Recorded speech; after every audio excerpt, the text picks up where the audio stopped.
নমস্কার, আমি ডক্টর সপ্তর্ষি ঘোষ। আমি Hope and Hill cancer hospital and research centre, Jatiyakhali মোড়, ফুলবাড়ির একজন ক্লিনিক্যাল কনসালটেন্ট অনকোলজিস্ট। আজকে আমরা এপ্রিল মাসে আছি। এপ্রিল মাস হলো oral cancer month, oral cancer awareness month.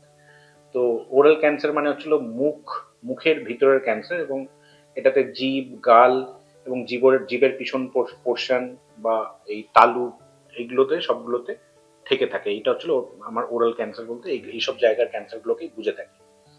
তো ওরাল ক্যান্সার একটা খুব গুরুত্বপূর্ণ ক্যান্সার আমাদের ভারতবর্ষে, এবং ওয়ার্ল্ডের পুরো পৃথিবীর মোটামুটি 1/3 of the oral cancer patients belong from India. আমাদের ভারতবর্ষেরই সমস্ত পেশেন্টদের দিয়ে হয়। দুঃখজনকভাবে 70% ওরাল ক্যান্সার যে ভারতবর্ষে যেটা আমরা পেয়ে থাকি সেগুলো অ্যাডভান্স স্টেজে থাকে।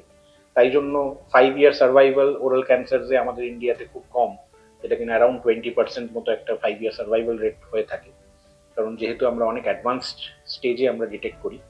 তো আজকে আমরা এইটাই জাস্ট বলতে চাইছি যে ওরাল ক্যান্সার অন্যান্য ক্যান্সারের মতোই যদি আগের স্টেজে, যদি আমরা প্রাথমিক পর্যায়ে যদি ধরে ফেলতে পারি, তাহলে কিন্তু এটা নির্মূল করা সম্ভব এবং এর থেকে আমরা সম্পূর্ণভাবে সুস্থ হয়ে উঠতে পারি।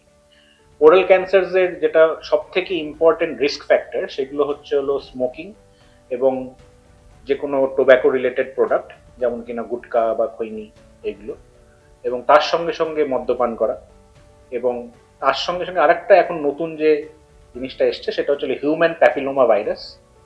হিউম্যান প্যাপিলোমা ভাইরাস দিয়েও কিন্তু এখন ওরাল ক্যান্সার দেখা যাচ্ছে।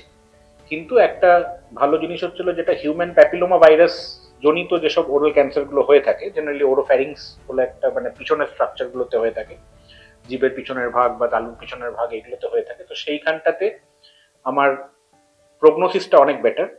তো সেখানটাতে ট্রিটমেন্ট করলে সফল হওয়ার চান্স অনেকটাই বেশি থাকে। আর মেন সাইনস অ্যান্ড সিমটমস কি কি হতে পারে, যেমন কিনা মুখের মধ্যে কোনো ঘা হয়েছে যেটা কিনা অনেকদিন ধরে সারছে না, গলার মধ্যে কোনো ফোলা দেখা যাচ্ছে যেটা কিনা আস্তে আস্তে সাইজে বাড়ছে, ঢোক গিলতে অসুবিধা হচ্ছে, এই জিনিসগুলো হলো main Cynos and symptoms.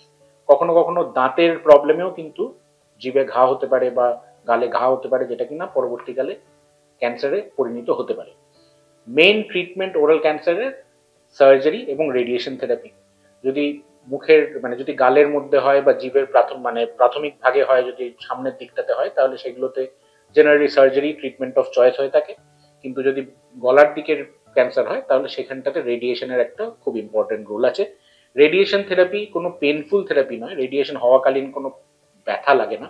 Generally oral ক্যান্সারের ট্রিটমেন্টে রেডিয়েশন যখন হয়, তখন একটা মুখোশ লাগিয়ে তার স্ক্যান নেওয়া হয়, এবং সেই স্ক্যান করে আমরা ওটাকে জাস্ট ড্র করি যে কোথায় ক্যান্সারটা আছে এবং কোথায় কোথায় আমরা রেডিয়েশন দিলে সব থেকে ভালো রেটস অফ সার্ভাইভাল বা সব থেকে ভালো রেজাল্ট পাবো আমরা, এবং সেই মতো আমরা রেডিয়েশন দিয়ে থাকি। রেডিয়েশনটা একটা সিটি স্ক্যানের মতোই একটা মেশিনে হিউম্যান বডি এন্টার করে তারপরে ওই মেশিনটা ঘোরে এবং সেইভাবে রেডিয়েশন দেওয়া হয়।